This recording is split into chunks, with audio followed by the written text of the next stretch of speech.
Hi, Nicole. Do you mind if I record you? I don't mind. Thank you so much. Can you see my feet? I don't see your feet. But oh wow, they are gorgeous. Your shoes are gorgeous. Thank you. How are you doing? I tried to watch your house. I couldn't get into it. Everybody was watching. I think that's brilliant.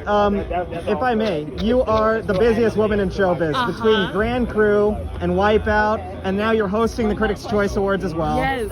How do you do it all? Where do you find the time? Oh, let me put my crock on first. You know what? I promise we're not going to publish the videos. That's fine.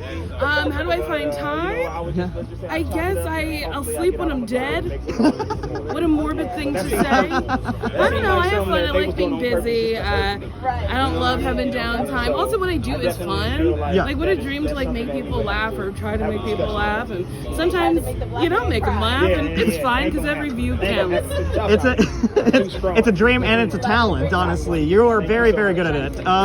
If I may, you've got probably one of the most surprising yet awesome pole dancing sequences ever put on film. Did it take any training for that, or are you just a natural pole dancer? Not a natural pole dancer. It is incredibly difficult. I'm just like a fan of sex work in general. I think that's a real talent that like I don't have. Nobody wants to watch me do anything. But I've been pole dancing for like almost 3 years, maybe 3 years this year. But I just had this idea. I was like, I want to like whip across the stage. I want to like throw this dummy. And it was such a dumb idea. And then it really came together in a magical way. So I think it's funny. And I didn't want to do like rooting before the show backstage, but I didn't want to just hop on to the stage. You know what I mean? Yeah. Like, I wanted something to like get you into it. And I was like, a hamburger bikini, why not? Well, I thought you did an amazing job. If I could ask one last question, if that's okay. Sure. For me, Grand Crew represents something that we haven't seen before, namely a show on the caliber of Friends and How I Met Your Mother, but with an all-black cast. Yes. And that representation is so important and it's so lacking in this world. But with a show like Grand Crew coming out, with a cast as funny as you guys, showing that this can be the norm, how do you feel that impact will resonate on the rest of television? I truly hope that this isn't out of the norm. I hope it becomes the norm again. The 90s had just a real plethora of black shows where it wasn't just about family or it wasn't a monolith where everyone was the same. So I'm hoping that maybe we start the renaissance of more magical black television where we're just celebrating black joy as opposed to black struggles, which I'm not saying is terrible. I think it's good that we are reminded, but also we're happy people. Of course. Who are just chilling, having a nice time. So yeah, I'm hoping we're at the start of something fun. I definitely think you will be. I think people are going to love this show. I laughed out loud several times. You guys were amazing and your chemistry is amazing too. Thank you so much. Thank you so much, Nicole. Hi Gracie, how are you? Good, how are you? Very good to see you. Nice to see you. I love the show. I think it's phenomenal. I hope it's okay by the way I'm recording. I love the show. I think it's funny. What's it like being part of this ensemble and just kind of goofing on each other? It is literally a dream come true. It is my dream job. I am so excited to be here and to be on this show. I'm still pinching myself every day that I'm on this show. I'm working with some of the most amazing comedic geniuses, so yeah, I'm just happy to be here. To be honest. You have amazing chemistry with the cast. Did you guys know each other or meet each other before? Some people knew each other. Yeah. Personally, I only knew Echo Kellum I see. from improv. Are you messing with people? Think people love. I only knew Echo, and clearly he's a goofball. But I knew of Nicole and of Carl, and it was instant chemistry. Literally, I think day 3 or something, Nicole was do we know each other enough to start talking shit about stuff? I was like, yes, let's go, let's do this. I mean, we hang out all the time. We all got matching tattoos. I don't know if anyone has mentioned that yet. Yeah, what? But yeah, this is the bear from our show. I love it. Oh my god, that is commitment. That's how in love we are with each other. Nicole has it on her back. You can see hers right there. I can kind of see it. Yeah. Hers on the back. Yeah. So we should probably get a picture showing our tattoos. Anyway, so it's clearly not forced. It's clearly the chemistry is real and We're not assuming anything. We just loved what we got to do. We just happy We're for not one saying season. we're getting 10 seasons. 10 seasons, sure. But we loved our experience. So we did this. Tattoos, baby. Oh yeah, baby. see. I love this. Yeah, you can see it. Yeah, we did it. We did it. Carl has one. Ariel has one. Sorry, yes. Okay, I love it. I love it all. If I can ask one last question. Yeah. For me, and I asked Nicole this as well, you don't normally see a show on the same caliber as Friends or How I Met Your Mother with all black casts, and we're finally getting one. And not just that, it's groundbreaking, and it's just as funny, if not even funnier at times. Thank you. You know, how does it feel to kind of finally see this happening on TV? Yeah. You know? Well, Friends is one of my favorite shows of all time, and so to be on a show that even is compared to that in any way, shape, or form is an utter dream come true. And the fact that it is an all-black cast is a dream come true. I'm Afro-Latina, so I think like even having that be represented on TV, which we don't see a lot, and you know that's exciting for me, for people to be like, be able to see me and then know or learn that I'm Latin and be like, oh yeah, not all Latinas look like J-Lo, like some look like me and some of us are black. So yeah, I keep saying it, but it's literally a dream come true. Like it's just like, it can't be more perfect. I think people are going to grow up like the same way that we grew up watching Friends and How I Met Your Mother. People are going to grow up with Grand Crew. They're going to look at it as the example to follow for how to revolutionize the rom-com sitcom going forward, I think. So congratulations and thank you so much for everything. First off, it's a fantastic opportunity to speak to you about this great show. How are you feeling? Man, I'm so excited. I'm so excited. I'm so happy for people to see it. I'm so excited. It's a lot of hard work. It's been a long time coming. I'm just happy for people to see it. Very important question. Is it okay for grown dudes to cry? Yes, absolutely. It is. It's absolutely. It 100% is okay for grown dudes to cry. Some of us can't, but it's definitely okay for sure. You and Aaron have the best chemistry ever. And now the whole cast has amazing chemistry, but you guys I'm highlighting in particular because you share so many scenes together, and you bounce off of each other in the funniest way possible, whether it's about toilet paper or watching people cry. Yeah.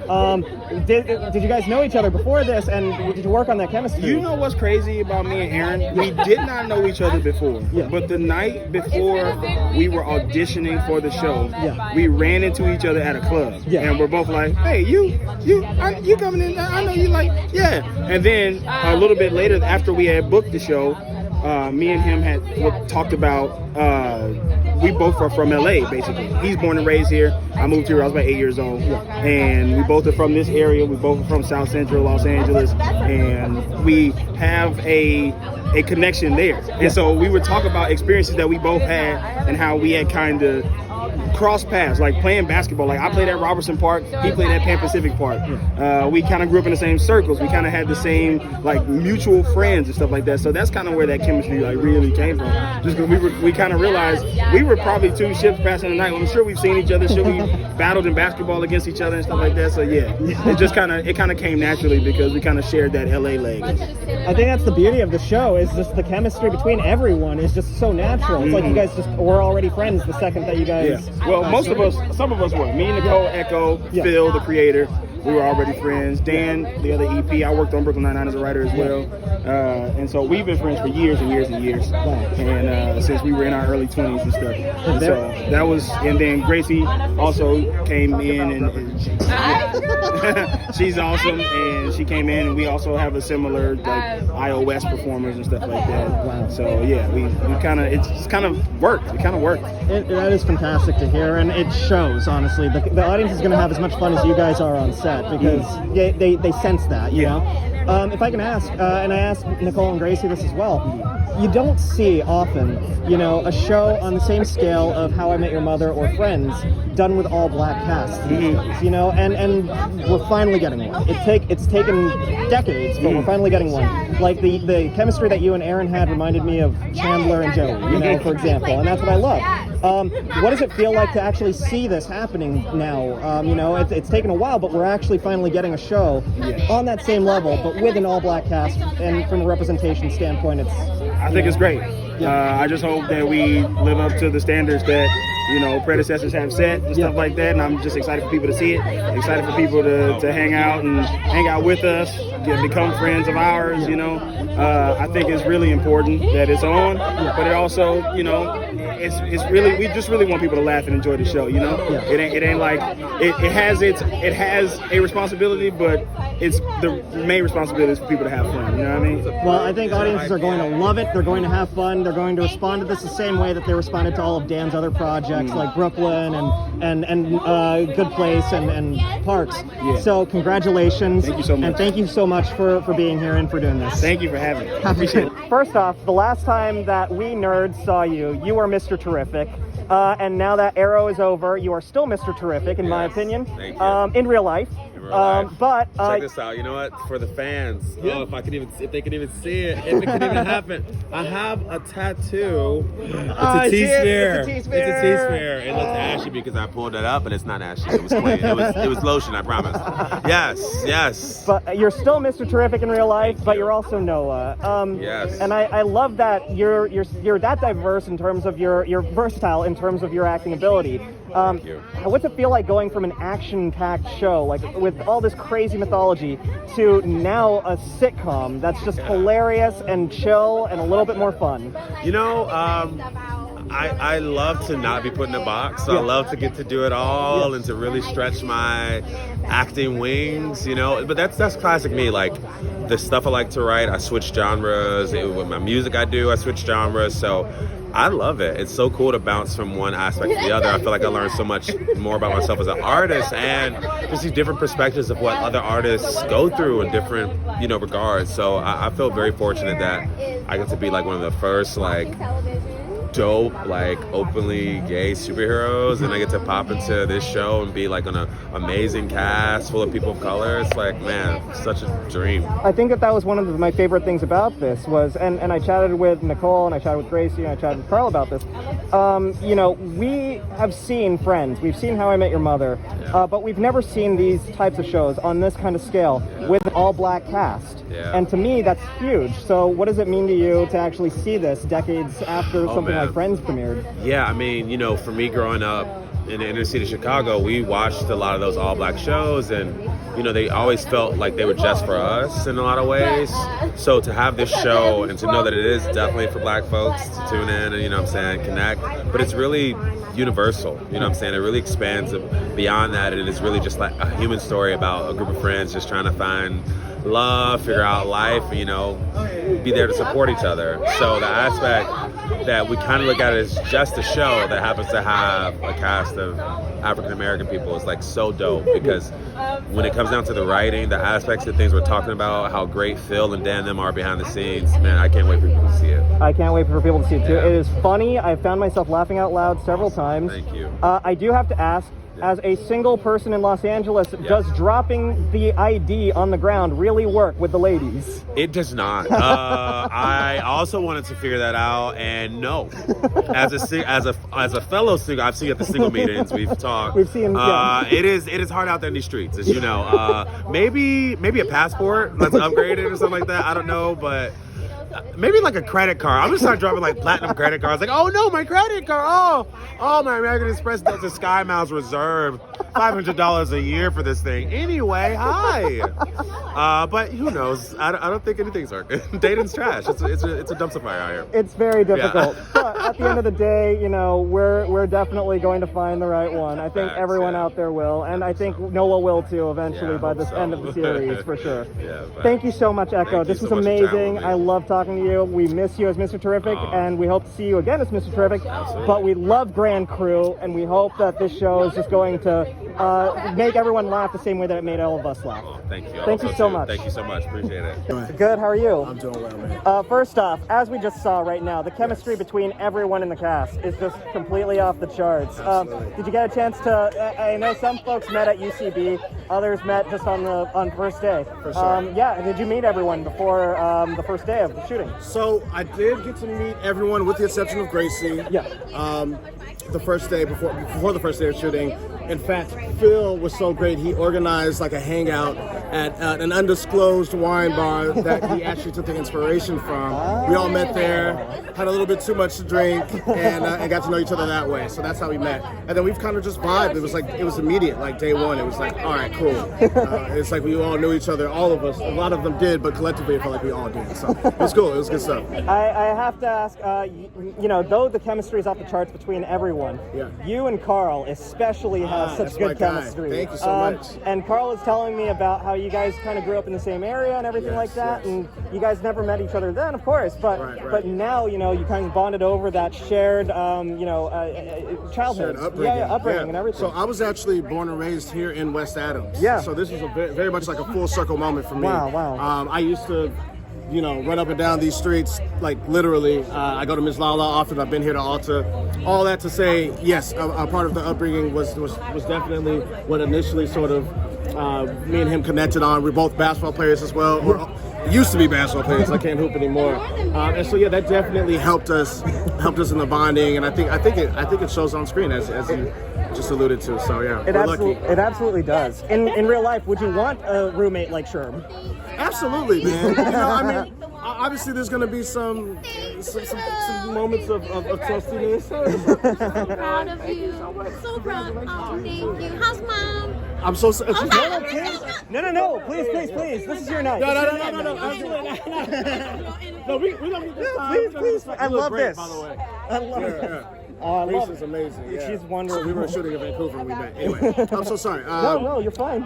The question was the chemistry between. Oh no, did you want a roommate? Yes. Roommate between. The thing I love about Anthony and Sherm's chemistry, or just their relationship, is that they challenge each other, they push each other in ways that if you were living with someone who was just like you, you may not need to be challenged. Yeah. And I think they bring out the best of each other. And for that, I would love to have a roommate like Sherm. And he knows so much about everything. He knows like a lot about everything, and so it's interesting. It's interesting. He's a very interesting character. He's a lot of fun. He's got a great taste in Netflix shows too. Yes, so, absolutely. I was telling basically everyone else in the cast about this. For me, this is kind of groundbreaking because we've had shows like Friends, we've had shows like How I Met Your Mother, but we're finally getting a show on that same level, in that same tradition, with an all-black cast. Yes. And that representation is so huge. We're actually progressing. How does that make you feel, and what do you want to see in the future? Man, I mean, it makes me feel so blessed to just be a part of this. I mean, truly, like you said, we're getting to show black people in a non-monolithic way. That's very important. Obviously, we've seen black people, and there are shows in which black people are represented. But to see sort of the full Monty, I think Phil did a really good job, and Dan and the rest of the writing staff did a great job of showing just the whole spectrum of blackness in a way in these six friends. And then, of course, there are many other guest stars that come in and out, and characters that you guys will get to experience as the season progresses. That makes me feel really good, and I hope to see more of that. Because ultimately, I think, and Phil, not to speak for him, but I think ultimately it's to say, hey, we're human, and we're not all of what you think we are. Let's just show you a piece of our humanity, and hopefully, I think the audience will fall in love with that. I definitely did myself, and that was the first thing that I noticed was, this wasn't a show that just delves into archetypes or anything like that. It's literally a show that could be any cast, anywhere. And instead, we're focusing on this group of friends who have just been so close and really funny and everything like that. So I love that. Thank you. Thank you. If I can ask one last question. Absolutely. Is it okay for grown men to cry? Absolutely. I'm in therapy, and I'm an advocate for therapy, and I'm an advocate for crying. I cry, whether it's a movie. I mean, my partner's here. She can attest to this. I'm a crier, and I have no problem with it. And I say, get it out. Get it out, brothers and sisters. Get it out, get it out, get it out. Yeah. Well, we'll do. I'll have a good cry for myself sometime this week, most likely. Okay, right on. Well, it's a pleasure meeting you. How are you? Doing good. How you doing? Good, thank you. Thank you for being here. Thank you. First off, congratulations. It's such a funny show, and the chemistry that you have with the cast is just incredible. Were you part of the UCB gang and everything before? Oh no, I come from. I'm originally from Arkansas by way of New York, where I was kind of working in theater. I kind of transitioned from theater to film, but I did local improv in Arkansas, Northwest Arkansas. Shout out to those people. But I never did the USP out here or in New York, but I did learn from a few of my friends in Arkansas, and I was performing out there for quite a while. But I'm mostly theater in New York. Of course. So to go from something like When They See Us to something as fun and hilarious as Grand Crew, it could be a challenge for most people because drama to comedy, but it wasn't for you. So how,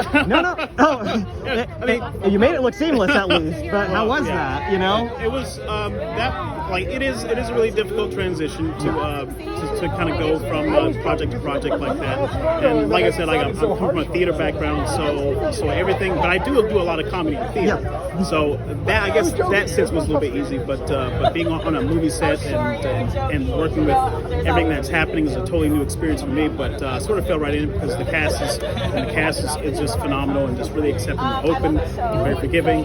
And the crew that we had, I don't think I could have done anything that I could have done without the crew. Yeah. The crew was phenomenal on the show. The Grand Crew, right? Yeah, truly, that's the true Grand Crew. Yeah. One of the things I've been asking everyone is, for me, it's refreshing and it's amazing to see a show in the tradition of something like How I Met Your Mother and Friends, but with an all-black cast. And I think that that's pretty groundbreaking for TV, you know? I mean, we've had some really great shows in the past. Of course, Cosby Show, I grew up watching Fresh Prince and everything like that. But to see something like How I Met Your Mother, just with an all-black cast, is kind of a big breakthrough for representation. And I wanted to ask how that made you feel and you know, whether or not you want to see more of these kinds of projects in the future. Yeah, I believe that there's been multiple black cast shows, you know, like Living Color and things like that. And but on this scale, like for network television, for NBC to be doing this, it's really something to be proud of, and we're moving in a good direction, focusing on using black writers, black directors, black cast, black crew, and being as diverse as possible. I think it's a really good step that networks are taking, and for a comedy, it's even better. Because in this show specifically, we get to explore not just being black, but what it means to be human and what it means to be in these friendships and in love and out of love, and just to take sort of like the blackness off of the monolith, off the pedestal a little bit, and just be human. Yeah. So I think this show really gets to explore that, and I think that NBC is doing great work with that. It's incredibly successful at exploring it and presenting it in such a way. Like, the execution is spot on, perfect. Last thing I wanted to ask is, after shoots, do you guys get cravings for wine, or do you get sick of wine? Well, on set we don't really drink wine. It's like cranberry juice. But I don't really drink. So, okay. So I kind of quit drinking like a while back. But yeah, I don't really drink. Well, that's easy thing for you to avoid the craving. yeah. So I'm like, no. Yeah, good. Well, it's a wonderful show. Congratulations. I love seeing you as part of this cast. I love the cast altogether, and I can't wait for people to see how funny this is. How amazing. Thank you. Thank you so much. First off, it's an honor to talk to both of you, comic geniuses, comic legends. Thank you. As a fan of Brooklyn, as a fan of Parks, as a fan of The Office, even going that far back, you guys are just amazing. You know how to write, and you know how to create great characters and put amazing casts together, and Grand Crew is no exception. So thank you phenomenal so much. stuff. I appreciate you. Of course. Phil, for you, you've worked on several shows, a lot of course, Dan's projects, but this is like the first really that you've created, under Dan. And how has that transition been, going from, a writer just on these shows to actually creating the show? Yeah, well, working on Brooklyn Nine-Nine specifically was just a masterclass.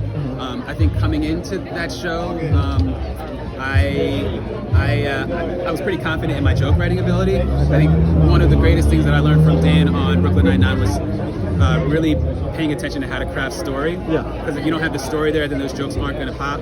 And realizing that even the greatest joke can be replaced if you need to replace it in service of story.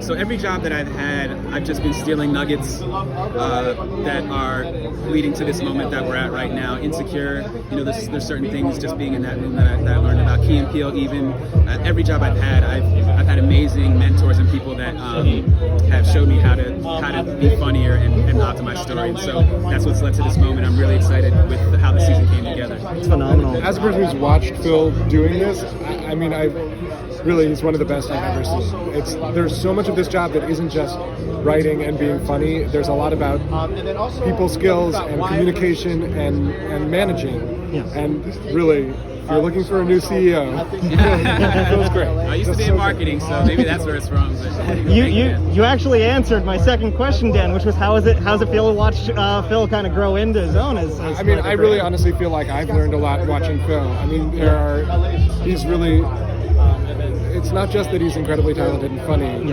but has such grace in how he deals with people and situations, and I feel incredibly fortunate that we're getting to work together. And likewise. One of the things I love about just, Dan, your production company, and all the shows that you guys have worked on together is that you really find ways to sort of break the mold of different genres that you've worked in.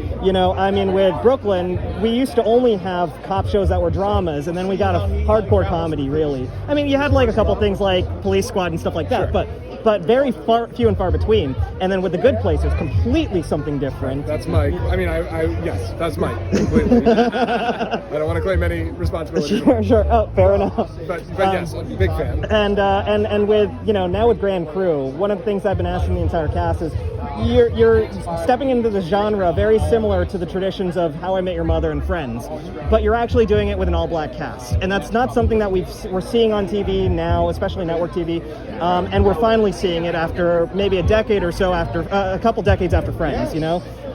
What has that been like, and how was the creation and inception of this series? Was it to sort of be in that same tradition, or be something different, or break the molds of those traditions? Can you speak to that? Yeah, I don't necessarily think that we were trying to break the mold. I think that there need to be more stories featuring people of color in general, period. Of course. So I think that when it comes down to it, we were just trying to honor what we think is funny and honor the reality of where the idea came from, and that is my life. And in real life, I hang out with my friends that happen to be black. We happen to hang out at a wine bar. That seemed to be the best inspiration for the show. And so that's really what it came down to when it comes to the kind of racial dynamics of it. But also there's certain things from a stylistic point of view that we did want to do that hopefully maybe push the sitcom genre forward. Like we wanted to look a little bit slicker, look like we love indie films and things of that nature. So that inspired kind of the way we shoot it, the way it's directed, the way the cinematography goes and things of that nature. But also, and we're fans of all of those shows that you mentioned, and Absolutely. There's no question that just as those shows have influenced every other comedy on television subsequently, they influenced us. But this is really like so much has come out of Phil's life and Phil's experience and Phil's sense of comedy. I love that. One of the things I also love about just the ensembles that you guys put together, a lot of them are seasoned comedians, and I think that that's very important for the chemistry between the crew to work and the jokes and the improv to just fly. Grand Crew is no exception. How was the improv factor on the show, and did you guys just let the cast and crew just run wild? We always try to get what's on the page, but we always try and leave time for them to play and have fun. And when I was on Brooklyn, I loved being on set. It was basically my favorite place to be. And so when you're on set and something isn't working, you adjust and then you kind of make it work. I mean, the way that we kind of talk about it is like the script is almost a theory, and then you prove it on set when it's being filmed. And so we let them play. We also adjusted things on the fly, but we have such amazing performers and improvisers that you'll definitely feel it in the show, and we definitely took a lot of what they did. I think ironically also, the better written a script, the easier it is for really good improvisers to improvise and make it even funnier, because they're like not fixing it, they're playing. And this writing staff that Phil organized and brought together is really one of the finest writing staffs I've ever been around. And these scripts were all so tight and so good. And then when you add in what the cast could bring, it really took it to the next level. Also, Echo, Carl, Nicole, these are people that I have personally performed with for years, and so it was easy to write for them in a way that not only would get them off to a great start on camera, but then, to Dan's point, let them fly and bring their own kind of flavor to it. It definitely shows, and I love that. One last very, very, very important question for you guys. Can we all agree that Paddington 2 is the greatest movie ever made? Absolutely. Absolutely. I mean, yes, absolutely. You're gonna do that to Paddington 1? Yeah. It's Paddington 2 all day over here. I don't know. All day. I might be more of Paddington. Really? 1. I mean, I love Paddington 2. I don't know. The jail sequence is pretty great. All right. I don't know. Look, we got to take this off camera, but I agree with you. Paddington 2 is one of the greatest movies of all time, if not the greatest movie of all time. Hopefully I didn't just start World War III, but...